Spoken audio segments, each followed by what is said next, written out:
Rogers TV talking some Ohio State football this week with Shannon Summers. You can join him on the Silver Bullets podcast. Shannon, how are you doing today? I'm doing pretty good. Thanks for having me on. Definitely. Finally able to track you down and get things together, and it should be a good discussion. The Buckeyes obviously still reeling a bit from the Oklahoma loss. At least the national narrative would be that they're reeling. We don't know internally what's going on exactly, but considering what you saw against OU, let's go back to that game and then transition that to Army, and kind of a difficult offense and especially defense to prepare for from a talent standpoint in terms of making an evaluation from Oklahoma to Army. But based on what you saw, did you see any level of improvement? I think there's a lot of improvement. I know a lot of people are saying that basically with the way the offense was going against Army, not that much improvement, but you're not going to go from the struggles that you had against Oklahoma to having a finely tuned machine in the very next game against Army. You know, a lot of people were talking about the deep passes, and Urban addressed after the game about they were playing the guys back in order to not let the receivers get deep. The biggest thing right now, I think, for Ohio State is to get those intermediate passes. Let the wide receivers, let JT, get them some confidence going so you can start building that confidence and getting that train rolling pretty much. You know, when I hear Ohio State fans talk about the deep passing game, they're thinking exactly that. Heave it down, post patterns, sideline patterns, 40, 45 yards, chuck it downfield. I don't know that that's necessarily needs to be a huge part of the game plan. Of course, you want to challenge the defense and stretch them out from time to time, but those crossing routes, those deep outs, those crossing routes, especially with JT Barrett's arm, the crossing routes, I don't know that he's going to beat a whole lot of good cornerbacks to the sideline route with some limitations there in terms of arm strength. But just your thoughts about the passing game. So this has been, you know, going back 7 or 8 games into last season. Everybody tags the Penn State game, but it was the Northwestern game. It was, of course, down the stretch against Michigan and Clemson, 2 of the elite defenses in college football. And it was just combination quarterback, pass protection with a lot of youth up there, and then guys that were highly recruited that just didn't seem to gain separation and outfight defenders for the football. Yeah, I think that's one of the biggest issues. And I don't know. I've always been a stern believer as far as the whole Tim Beck situation. I look at the Tommy Armstrong, over at Nebraska. He was struggling in Nebraska. Tim Beck leaves, and it seemed like he kind of took a step forward his last season. JT Barrett after the Oklahoma game said that he was lacking in confidence. I mean, there's a lot of things going through his head, which a lot of fans don't understand, probably don't accept. You're replacing this is his third coordinator in his 4 or 5 years that he's been there. Learning, I mean, the whole system isn't changed, but different nuances from the different quarterback coaches. You had you went from a great coach with I can't remember his name right now. He's over in Texas coaching. Yeah, Tom Herman. And then you go to Tim Beck, and now you have Ryan Day and Kevin Wilson. So there's a lot of different things to learn, but it's the whole confidence issue, and that's where he's lacking at. And he's even the one that came out and said that he's having an issue with confidence. I mean, a lot of people said when you watch his throws, he's not stepping into it as much. Is he still in the back of his mind not over that injury of 2014? Yeah, it's just hard to believe that a guy who acclimated himself to big-time college football as quickly as he did under the circumstances that he did in 2014 with the one rough game against Virginia Tech, that if you understand the game planning, wasn't mostly his fault.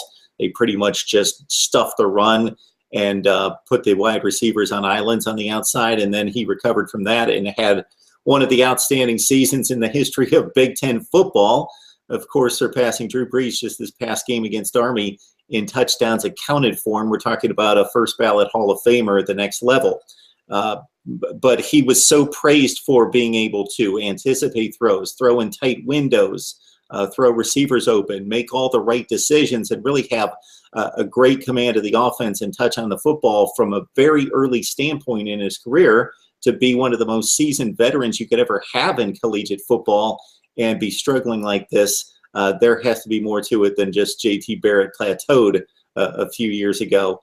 I'm just alarmed by the wide receiver play. I think they took, and taking into consideration Army, it's Army, and there's limited talent there, that they did take a step in the right direction. I saw JT rip off a few throws with a lot of confidence, not trying to, kind of target the receiver downfield, but really let it rip a few times on some routes downfield. Yeah, and I think that's the thing, and a lot of people don't understand. The running game helps set up the passing game, and it's not so much as far as the wide receivers getting open. It's just having the confidence in the wide receivers making the catches. I mean, you look at the Indiana game, the first half, Paris Campbell had a couple of key drops, one of them right through his hands in the end zone, but he recovered in the second half. The Oklahoma game, there's some key drops in that one for, different wide receivers and stuff. So it's getting the confidence of the wide receivers to actually catching the ball when you're throwing it to them. And you've seen like the Oklahoma game, I forget which wide receiver it was, but the Oklahoma defensive back dives for the ball, and the Ohio State wide receiver is just standing there for it, and he comes up with the interception. You have to be aggressive, and you have to go after the ball, and you have to show that you want the ball. And I think that's where the wide receivers sometimes are lacking. And that's where, with these intermediate passes and everything, hopefully that's building the confidence up with the zone 6 group and the wide receiver, so they can start getting that momentum going. And it's not stopping and thinking about, is this guy going to catch it or not? And you're hitting them downfield. Shannon Summers joining us to talk Ohio State football. You can join him on a Silver Bullets podcast. It's just silverbulletspodcast.com. Find his content right there for some serious Ohio State football talk. Yeah, that interception play against Oklahoma, in which, again, I can't remember exactly who that was, if it was Campbell, Hill, Victor, whoever it was. That is when the game pretty much unraveled. At that point, they were only down a score. And then it got serious from there. And you could see in JT Barrett's body language, he's never going to show up a guy. He's not Dan Marino. He's not that kind of quarterback to show up a guy on the field, but he gave it one of these, like, you were supposed to come back to the football. You're playing elite defenders this week. That's not going to do. On the defensive side of the ball, Shannon, the offensive struggles we could anticipate, although I think a lot of Ohio State fans, for good reason, trusted that Urban Meyer in saying, hey, we got Kevin Wilson in place, we're going to fix this.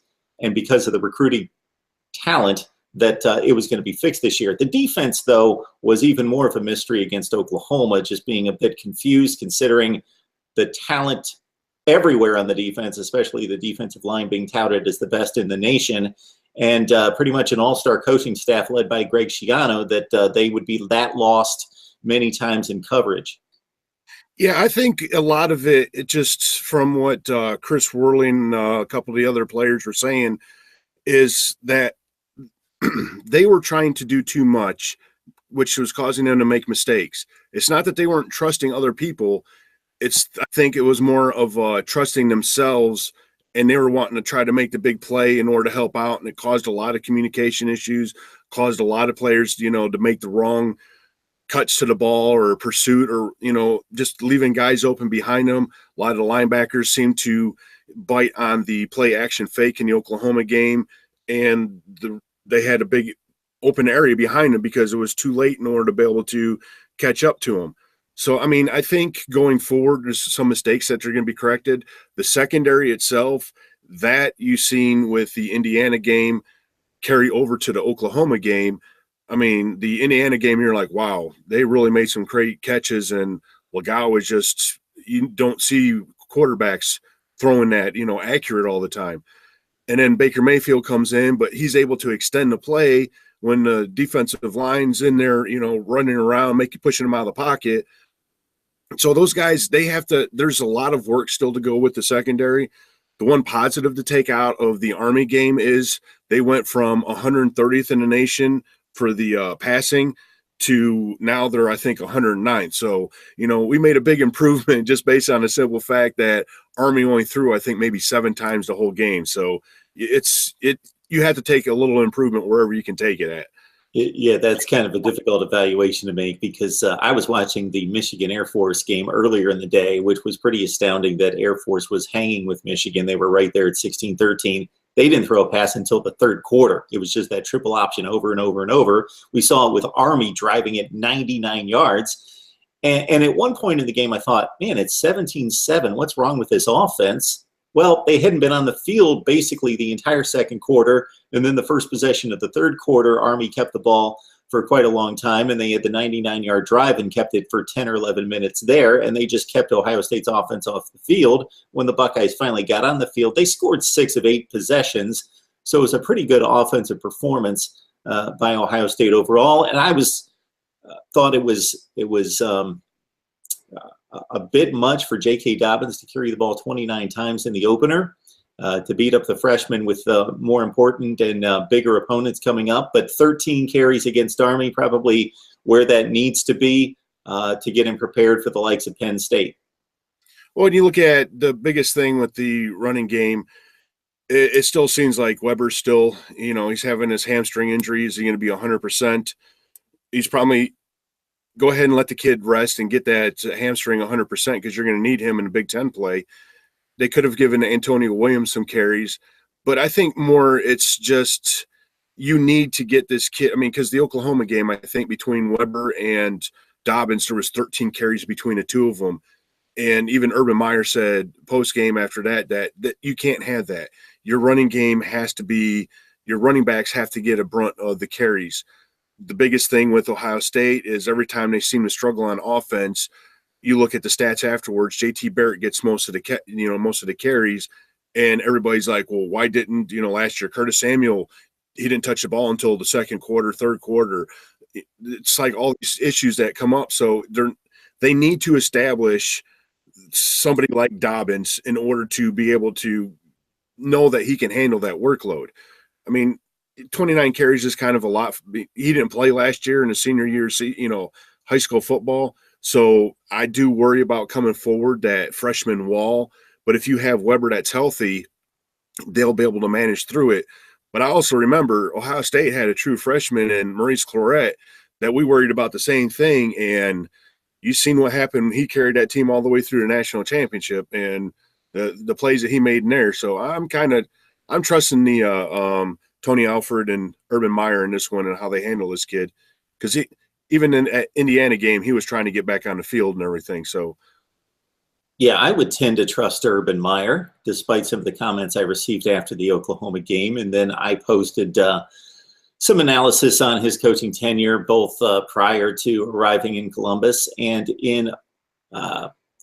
with the Buckeyes. And, of course, nobody's beyond reproach of criticism. And they've had offensive passing issues for a long time now. And it's really persisted back to 2015. And that was blamed on the quarterback shuttle back and forth and there being instability. And once JT had the job the last 2 games against Michigan and Notre Dame, they rolled on offense.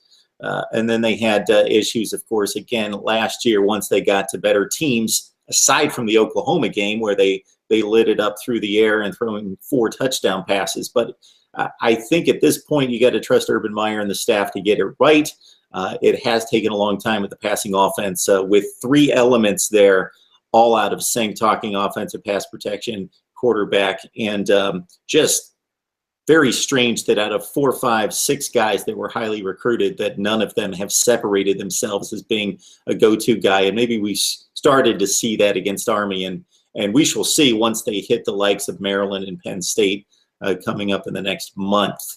Shannon Summers joining us from Silver Bullets Podcast. Please join him right there. You can tag a .com onto that and find his podcast right there. Or just follow him at Twitter at Shannon CFB, college football. All right, Shannon, Chris Worley taken off the field. It's some sort of ankle injury, I believe. Tuf Borland comes in. Your thoughts about Worley's play and Tuf Borland becoming a bit of a star on Saturday? Well, that Ohio State, I mean, a lot of players, Penn State wants to stake the claim of linebacker U, and Borland, I think he's a prodigy of the Wisconsin Badgers bloodline. A lot of his family played there. He bucked the system, come over, had to use Buckeyes system on that one, but he comes over to Ohio State and he comes in and I think he led the team in tackles and he was making the right plays. A lot of these kids, they're eager, they're hungry, they're waiting to come in. This is where Urban Meyer has done an outstanding job in recruiting. You look at the only other team really to be able to recruit at the level that Urban Meyer's been at, and that's Alabama. So, I mean, I know a lot of people with we were talking about trusting Urban Meyer the last game against Oklahoma are like, he needs to be fired. I'm sorry, but after 7 losses in 6 seasons and the recruits that he's bringing in and 3 national championships, I'm going to trust the man. I just – you don't hear Michigan saying that we need to get rid of Harbaugh after back-to-back 3-win or finishing 3rd in the Big Ten East. Yeah, it's a ridiculous claim. Go find a coach who's going to lose 7 games in 6 years. Obviously, somebody's got to coach the team. So if you fire this guy, you got to find somebody who's better. Yes, there was disappointment following the Clemson game last year, but if you rewind to September and really understand college football and the youth on this team, those heights weren't necessarily expected. It wasn't a shock because of the talent, but it was the youngest Power 5 team in college football, and they made it all the way through to, I would say, the best record in the Big Ten, not the Big Ten championship, but the best record in the conference, and made it to the college football playoff. And yes, that was a debacle of a night offensively. I think the 31 points given up by the defense was a bit of a mirage. The defense played rather well, but it caved in because it was constantly on the field there in the 4th quarter. So the last couple touchdowns didn't make a whole lot of sense. Tuf Borland, yeah, it was actually I thought this guy was a bit more of an underdog, but at the 20th rated outside linebacker in the country in that class, maybe not elite Ohio State standards, but still the 4th rated player in the state of Illinois when he came out. And you allude to Chris Borland, who was an outstanding linebacker with the Wisconsin Badgers just the last few years and really tore it up his rookie season with the San Francisco 49ers, then suffered, I believe, whether it was concussion issues and just decided to step away from football after 1 or 2 really fine seasons with the Niners on the West Coast. All right. Yeah, you mentioned Urban Meyer. I made the comments the other day because I just was flooded with comments. It's over 200 comments right now about him being outcoached and that, people making the generic "he sucks" comment over and over. Okay. Every coach is outcoached. If you're going to consider being outcoached as the other team has as much talent as we do, or maybe a little less talent or a lot less talent, and they beat us, therefore we were outcoached. So any game Ohio State loses, you can automatically say the head coach was outcoached because we've got more talent than anyone, or at least as much as anyone, therefore he was outcoached. Well, you can take any coach in the nation. I'll include Nick Saban, who lost back-to-back games to Ole Miss in 2014 and 15. Well, he was outcoached by Hugh Freeze because they didn't have nearly as much talent, and he lost. Dabo Swinney, for as great as he's been in the last few years, and I think he's done a better coaching job than anyone in America, he still lost to the likes of Pitt last year, Pat Narduzzi. Well, he was outcoached, I guess. You could go down the line with every coach, and I'm going through the elite ones. Jimbo Fisher, well, he's lost to Georgia Tech and North Carolina in the last couple of years, outcoached. So it's never quite right for anyone unless you win them all, I guess, Shannon. Yeah, that's pretty much the way it seems. I mean, there's a lot as far as the armchair quarterback that a lot of us are, that we could sit there and say, well, this could have happened, that should have happened. But bottom line, you look at it, Oklahoma was fired up. Their players made the big plays. Ohio State, it didn't seem like they were that fired up. They were that hungry, and they obviously weren't making the key plays that they needed to make. So that does partly come back on the coaching, which the coaches come out and said, hey, you can't put this on me. I'm partly to blame. But at the same time, a lot of it comes down to execution on the players. You sit there and practice. We're not privy to what's going on in practice. The only ones that are is the coaching staff and the players. So what are they doing in practice? Are they looking and doing what they're supposed to be doing to where now we get into the game time? It's not happening. They get underneath the lights and they're just too much, or what? Shannon Summers joining Mark Rogers TV to break down Ohio State football. You can join him on the Silver Bullets podcast. So I want to get this straight. Go to silverbulletspodcast.com and find his weekly podcast talking up Ohio State football for hardcore fans. So join Shannon right there. All right, much expected this season of the Buckeyes. Just about everybody had them in the college football playoff. Oklahoma, considering what happened last year, was a game that, despite Oklahoma's talent and ability on the sideline, people just chalked up as a win. It turned out the wrong way. I guess optimistic fans could point to 2014 and say, hey, Virginia Tech went 7-6. We recovered from that, got on a roll, and we know what happened. Pessimistic fans would say, hey, the passing offense hasn't been fixed since at least mid last season. And when is it going to get fixed? And even the defense that we thought was going to be great got chewed up by Baker Mayfield and company. Well, the tougher games are coming, so they should be in good shape for the next few weeks. Maryland could be difficult. And then it's, of course, Penn State as the marquee game, and even the likes of Iowa and Nebraska could be a little bit tricky. So, Shannon, dive into your crystal ball and let us know what you realistically think Ohio State can do. Realistically, before the season, I looked at Ohio State as winning the Big Ten East. That has not changed. They had trouble against Oklahoma, and I did pick them to beat Oklahoma. Oklahoma came and brought it. I underestimated the Houdini acts of Baker Mayfield and stuff, but you have to give credit to him. He played an excellent game. Going forward, my biggest thing is I want to look and see constant improvement, constant growth in the passing game.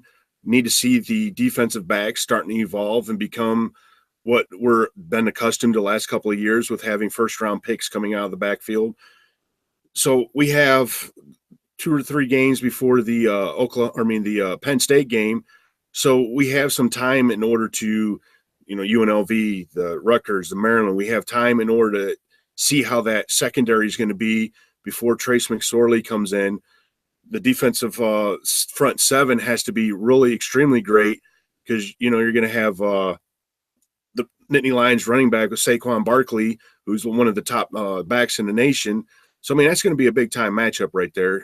Plus, you have Ohio State, they're going to have a little bit of a chip on their shoulder from getting beat last year, thinking that they should have won that game. And by all rights, they should have.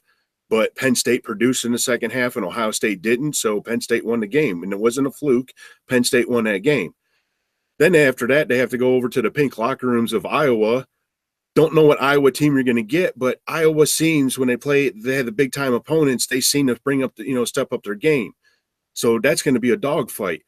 The big advantage for Ohio State in that is having that bye.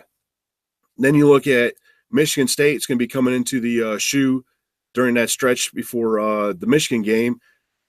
I worry about Michigan State even no matter what their record is, because you look at, since Urban Meyer's come here, him and D'Antonio, the road team has won that game. That bothers me in a sense. Even last year, Ohio State only won by 7 points against D'Antonio. And then you have the big marquee matchup at, the Big House, the last game of the season. Michigan fans are saying the Big Ten's ours to win this year, and I'm picking Michigan to lose to Penn State and Ohio State. So I see them finishing on the 3rd place, but I'm always wrong. So it's going to be another great games. It's going to be, this is what makes college football great. You really don't know what's going to happen, and there's still a lot of question marks this early in the season. So it's a fun ride. And it's too much to not enjoy. Yeah, it's just the best product in sports on the field. You may disagree with, as I do, the college football playoff selection process. I don't fault the committee. I think they've got an impossible job to fit 5 conference champions into 4 spots. But that's the way it is. And I believe, not to correct you, Shannon, but thinking back on the Michigan State game, I believe that was a 1-point game. So if you remember correctly, Michigan State scored late. D'Antonio was just hit. The season was gone. So he went for 2. Ohio State stopped him, or that could have been a colossal disaster and upset right there from a 3-9 team at Michigan State. I think they're a little bit better this year. We will find out when they take on Notre Dame Saturday night, because they've won their first two games against, I believe, MAC opponents. And we'll see if Michigan State's I'm guessing they're not the 11-1 team that went to the playoff 2 years ago, and they're not the 3-9 team. They're probably going to go 7-5 or so. They've got a very difficult schedule to deal with. And like you say, those trips to Iowa, especially if that's a night game, the Hawkeyes, we know, have one of the best offensive lines in the Big Ten, have a front seven on defense. They've looked really good against what many consider to be the top NFL prospect at quarterback at Wyoming, and Josh Allen. They shut him down to 3 points. And so the Hawkeyes will come. They're not the most talented or dynamic team with wide receivers running all over the place, but when it comes to hard-nosed Big Ten football, they can get it done and pull off the upset as they did against Michigan at Iowa City last year. So it will be a fun ride. I was checking out the NFL and the Red Zone Network, Shannon, last night, and saw an Indianapolis Colt come out of nowhere and help out his cornerback and just fly out of nowhere and pick off a Carson Palmer pass, and lo and behold, it was Malik Hooker. So to your point about playing defensive back, the guys that they have in play right now, just as fast, just as athletic, just freak athletes, the best in the business in high school football, can jump out of the building, but you need to know how to read the quarterback, read the defense, not blow the coverage, play assignment football, and that takes discipline and reps. And they just don't have that out of a few of their defensive backs, but that will come in time. All right, Shannon, we appreciate the time. You can join Shannon Summers right at his podcast, silverbulletspodcast.com. Shannon, enjoyed the conversation about Buckeye football. Definitely. Thanks for having me on.